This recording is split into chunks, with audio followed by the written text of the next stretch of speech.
Local programming on KRWG Public Media made possible in part by viewers like you. Thank you.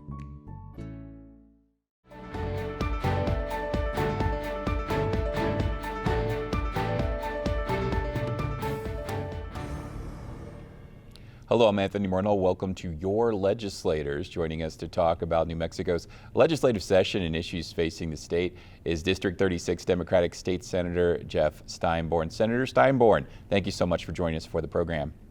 Good morning. Great to be with you. I'd like to start off talking about the budget. You serve on the Senate Finance Committee. What are your thoughts on how the budget is looking right now in the Senate? Of course, the House passed a $9.4 billion budget. The Senate is taking it up as right now. So what are your thoughts on the budget right now? It's shaping up. There's more work to do. We just got handed the budget. The budget starts in one chamber and then comes over to the others. And then it's kind of like a shotgun wedding. You have a very short amount of time to try to massage a $9+ billion budget. And so that's a process we've just started. Lots of great priorities for New Mexicans, like continuing the opportunity scholarships to help people go to college, help increase provider fees to help assure we have doctors here in the state and we keep healthcare, keep improving healthcare, funding for, to grow our teaching profession and make sure we can close the teaching gap, and continuing to pay our teachers and public employees better. So I think there's a lot of great stuff in there, and we'll be looking at more of the fine details over the coming week. I want to talk about one of the issues you brought up, the Opportunity Scholarship. How is the support for funding that? Because this is a program that the governor touted. A lot of lawmakers in Santa Fe were very excited about. We saw enrollment go up in colleges as folks were taking advantage of this to go back to school because there was funding to help them do that. However, the Opportunity Scholarship isn't funded for the entire 4 years for some folks who may have been started school, may have started school this last fall. So I'd like to hear from you, as somebody who sits on the Finance Committee, how strong of support is there for the Opportunity Scholarship funding, and how long is that funding going to be in place if it is passed? Well, I hope that, I think support is pretty strong, and, we're looking at definitely continuing strong funding through this coming fiscal year. It's something we're going to need to fund year by year. It has allowed a growth of enrollment in our schools, which is great. And I think some people begrudge that success story in a way, and complain about the fact that it's costing us even a little more money than we thought. But yet we're getting the desired effect of kids going to school. And after, a decade or however long of declining enrollments, that suddenly we're seeing very fast enrollment growth. So to me personally, that's a success story. And that's exactly what we want in New Mexico. We want kids to advance. We want them to go to college if they're able to, and that's their desire. So we've got to fund that, of course, and help them be able to afford to do so. And so I know in the budget this year, there's quite a bit of funding for that, and we got to keep it going in the coming years. I think this is a long-term strategy for New Mexico. So we'll see, but I think it's a great program started by the governor and the legislature, and we need to keep it going.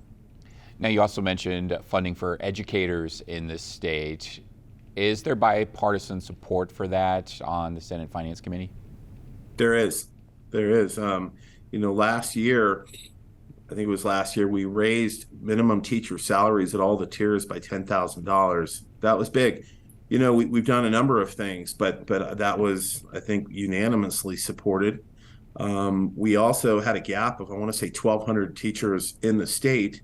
We had a serious crisis situation of teachers leaving.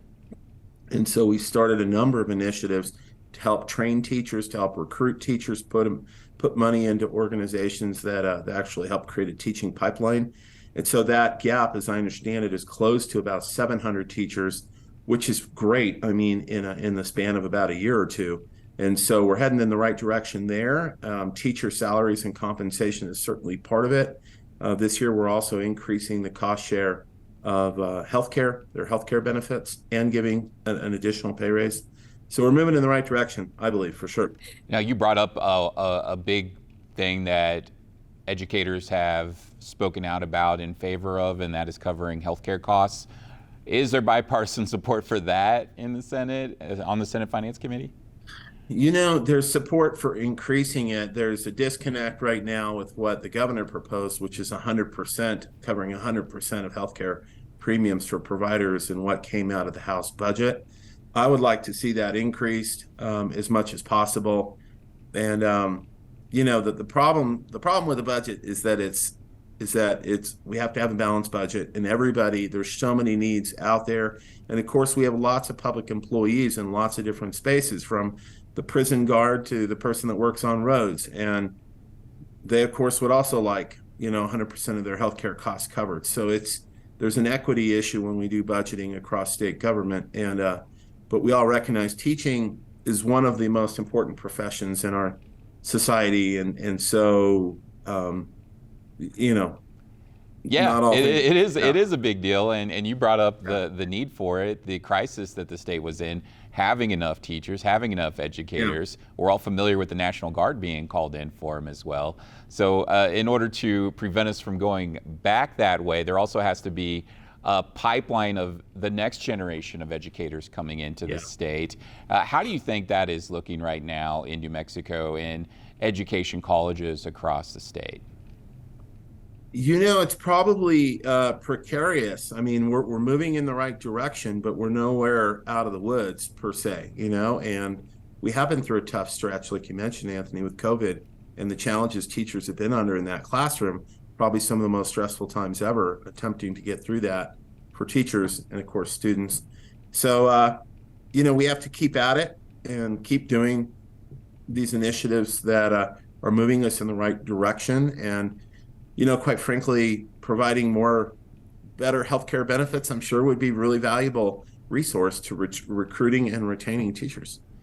What are some other things in the budget that you are very excited about? Yes.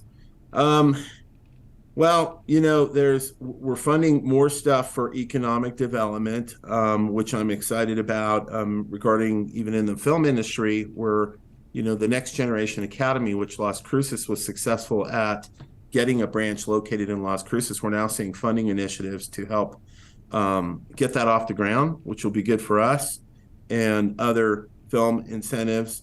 Some of the healthcare funding for doctor recruitment and training and increasing funding for providers, I think, is super important. We have a bit of a healthcare crisis with just some providers leaving the state altogether. That's another crisis that we really need to address. And we have a lot of funding in the budget to help boost provider fees, to help boost loan repayment to recruit providers, which is one of our best recruitment tools.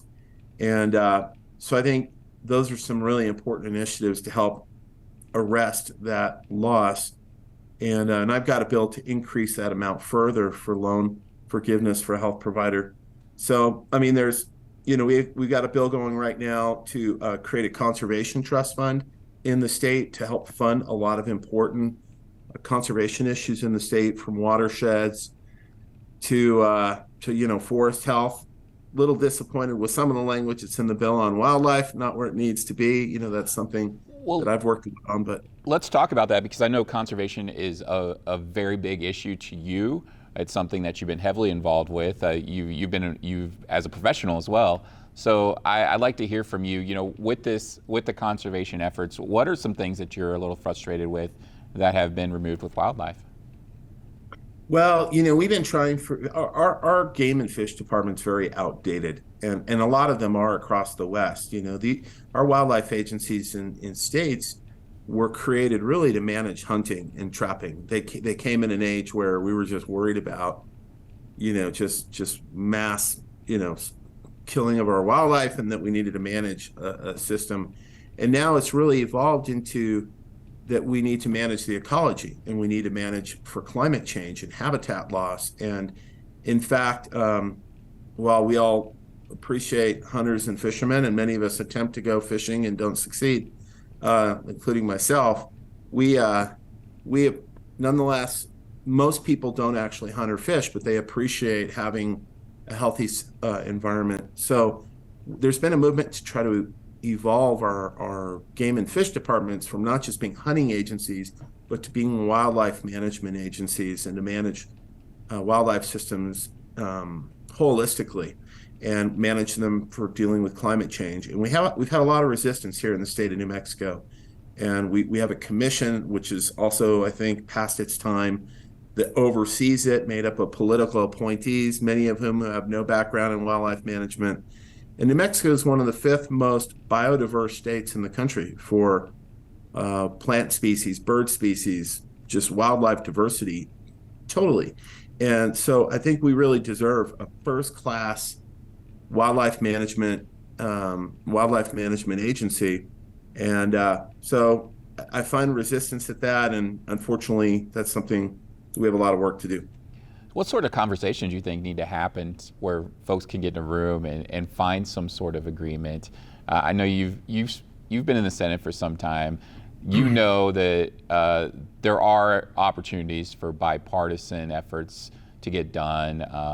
You've been involved with your colleagues across the aisle on legislation. What do you think needs to happen for folks to get in the room to, address this issue? Man, we've been trying. It's just it's a little bit like the Snoopy's skit where Linus or Lucy takes the Football. Takes the racket. Yeah, the football right when he's about to kick it. You think you have an agreement, and then the football gets moved. And I feel like it's a replay of that scene 1,000 times over. You have a very dodgy director of this department, and unfortunately, superiors above him that continue to support that paradigm and don't really understand the issue, quite frankly. And so we're in constant search, and we're constantly hitting the reset button every session, looking for that sweet spot and looking for that common ground. And we're just not quite there yet. Okay, let's talk about another issue that you've been heavily involved with, legislation that you put forward, and that is prohibiting the storage of radioactive waste in New Mexico. Tell us about your bill and how you think it can make a difference. Yeah, so my bill, Senate Bill 53, would prohibit the storage and disposal of high-level radioactive waste, nuclear waste, from being stored in the state of New Mexico. And it would prohibit the state from issuing permits for the disposal of this waste, for the operation and construction of a facility here. It's expected that Holtec International, a company that's applying for a license to build a facility here, that license could be given next month, and as soon as next month by the Nuclear Regulatory Commission. So this is really imminent. This is on our doorstep. And so we have an opportunity as a legislature to pass a bill, as Texas did, because there was a private facility proposed for Texas. They passed a law saying we don't want this material stored here. They were very worried about it disrupting their oil industry. That's who actually led the fight there. They passed a bill with only 3 dissenting votes. That's what we should do in New Mexico. There's a lot of problems with this proposal, which I could go into, but basically the bill now has passed the Senate and is now in the House, and I think will be heard by its first House committee this Saturday, maybe by the time this airs, at which point we will be one committee away from going to the House floor and possibly the governor. So I think the bill has a reasonably decent chance of getting up to the governor and being signed, and New Mexico sending a strong message to the federal government that we do not consent to this facility being built here. We will deny any permits being issued to allow the construction of it. And I would hope this company would leave us alone. I see. I want to move on to another issue, and that is dealing with plastic bags in New Mexico. You sponsor legislation to reduce plastic bag use, single-use plastic bag use in the state. Tell us about this legislation. Sure. So we're quickly finding that plastic is a real scourge on our environment and plastic pollution. And new research is showing that plastic never really fully biodegrades. It's turning into what's being called microplastics, and they're showing up really, small particles of plastic in the most pristine environments on the planet. Rivers, aquifers, wildlife are ingesting them. And of course, it's going to make its way into the human consumption as well. Just when it's that pervasive. And so we really need to reduce our production and usage of single-use plastics, particularly where we can. I mean, plastics play a role in a lot of aspects of our life, but particularly those single-use plastics that often don't get recycled and aren't breaking down. That's what we need to aggressively confront to get started. And so I've got a bill that would ban single-use plastic bags across the state, as we have done in Las Cruces, as Santa Fe has done. Albuquerque did for a time, and then they got a different council that kind of turned it into a culture war type of an issue almost. But it's the fact is, this bill would save probably over 500 million plastic bags a year from going into our environment. It's also one of the most littered items that you see when you go along the roadway, when you go on hiking trails. And so the real other cool benefit of this will be cleaning up of New Mexico, all across New Mexico, which we hear from people all over the state that are really excited about that aspect of the bill alone. And finally, I just want to say it causes real problems and costs, these single-use plastic bags, to local governments in litter cleanup, but also clogging their recycling systems. We heard from the town of Albuquerque yesterday that costs their city $4 million a year dealing with all the problems with single-use plastic bags, including their clogging their stormwater system. So this will be a good thing. This will be a good, I won't say easy, but it's low-hanging fruit for us to make a shift from these bags to highly biodegradable paper bags, and hopefully creating a culture where people bring their own bags and we just reduce waste altogether. You've been involved with environmental issues within the state, conservation obviously as well. I'd like to hear your thoughts on what you think our energy future looks like in the state of New Mexico. Oil and gas plays a big role in the state budget with the revenue coming in. There's been efforts by lawmakers to diversify the state economy. How do you think things are looking right now with that effort and with our energy future? Yeah, I mean, we were seeing globally, we're seeing the use of oil decrease, and this is part of a global commodity, of course, and so that's an international trend that I think is going to continue. Our economic forecast for the state of New Mexico show that we are expected our own production to decrease 5 to 10 years. We've never had more than 3 years in a row, interestingly, in New Mexico of increasing oil production without its declining. So, and we've had this boom and bust budget cycle. Right now, we're on a massive boom cycle because we're producing probably 10 times more than we produced even a few years ago for a variety of reasons. Some very large deposits in New Mexico and also different new technology to get to it. So we're more efficient at producing it and more profitable at a lower price per barrel, which means we're out competing a lot of smaller producers that will go away before New Mexico producers go away. So we've got some staying power. So we're going to see this surge for a while, but then production is going to go down. And so as a budget member, as a legislator, these are realities we are planning for, and we're looking 10 years in the future saying what happens when our revenues from oil and gas, which support a huge amount of our budget, are not there. How are we going to pay for education and healthcare and all these things we're talking about in the absence of that revenue? So there's interesting strategies to deal with that. We talk a lot about economic diversification and creating new industries like film or outdoors or whatever. But the truth is these are a lot of jobs and a lot of income that need to be made up. And so a strategy that I'm seeing that I think is fascinating and important to educate people about is actually building up our reserve funds to the point that they are, you're getting compounding interest and you're generating a lot of income from those. And so this year, for example, we might put as much as $1 billion back into our reserve fund because it's estimated that within just a few years, that will then produce on its own an extra $500 million a year in revenue. So as a strategy, we have this one-time opportunity to take a lot of this windfall and to reinvest it financially into a mechanism that will then create a long-term annuity for New Mexico.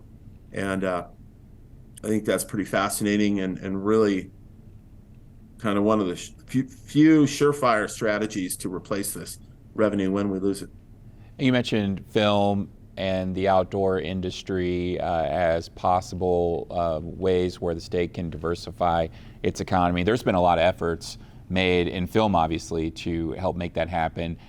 You also discussed the outdoor industry. Let's hear a little bit more about that. I know you've been involved with legislation with the Rio Grande Trail as a possible destination for folks who are interested in outdoor activities. Tell us a little bit about that. Sure, very exciting. I've got a bill this session to move the Rio Grande Trail. So back in 2014, I passed a bill creating the Rio Grande Trail Commission under our former Governor Martinez. She really got behind the project, and we created this commission, and we got almost 100 miles of trail designated across the state. Now, the Rio Grande Trail would traverse the state of New Mexico from Texas all the way up to Colorado, roughly 500 plus miles, and would be a great long distance multi-use recreational trail. And long distance trails bring in a lot of economic development, like the Appalachian Trail, Continental Divide Trail, and then there are many states that have state trails like the Arizona Trail, which is an 800-mile trail.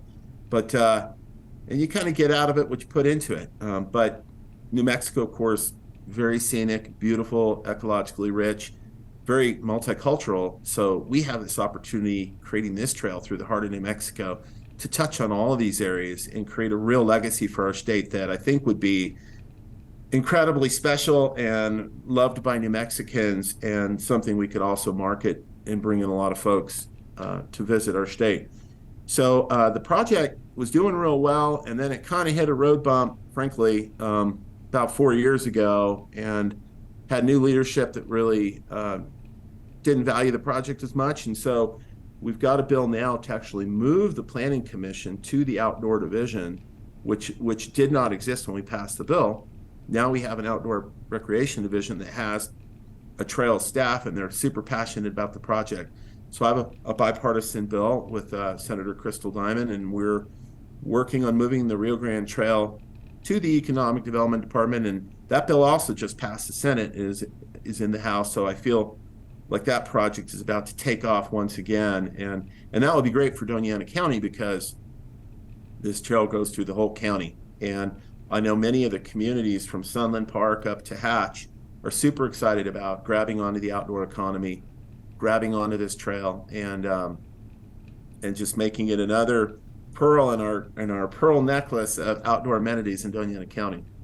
Well, it sounds very exciting. I'm sure there's a lot of communities along the Rio that are very excited about this as well. I want to talk about an important issue, obviously, that we have to discuss. And sitting on the Finance Committee, this is an issue I'm sure that maybe in discussion is water.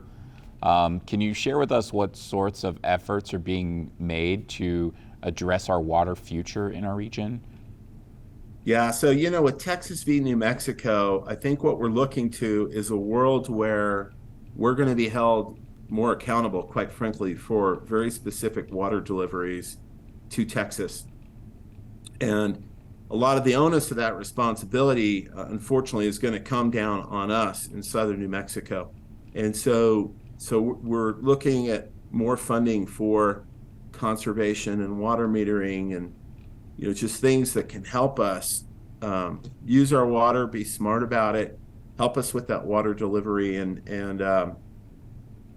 invest in those kinds of projects. So I know we've got some funding increases for that, and also a lot of money for the Water Trust Board. And then of course in the southwestern New Mexico, we have the Unit Fund and the Arizona Water Settlements that will actually leave more water in the river. But yeah, particularly around the Rio Grande, it's going to be really about how we use water smart, and how the state helps us comply with the soon-to-be settlement. Do you think there's enough urgency with lawmakers in Santa Fe when it comes to this issue? I mean, obviously this is going to really affect southern New Mexico, our region, your district. So do you think there's enough urgency? No, I don't think at this point in time it's kind of enough. There's enough education about what's coming down the pike. I think there probably will be. There will be, I think, once a settlement gets finalized. But But having said that, I think within the finance committees, I mean, there is more funding being put towards this, towards preparing for this world. And as we move forward, it's going to be a much more well-known issue that I think will galvanize a lot more support to deal with. Okay, we only have a minute left with you, but I'd like to give you an opportunity to share with us what do you think is the most pressing issue as we move forward? Obviously, we got to deal with the budget issues and concerns and past that, but this legislative session, what's something that's really caught your eye? Yeah, gosh, I can't ever just choose one. I think we have very vulnerable populations in the state that need our support. Kids need our support. Vulnerable seniors need our support. From a budgetary standpoint, these are priorities that are on my mind that I want to make sure in this budget, while we have these resources, that we're really moving the needle on looking after those communities.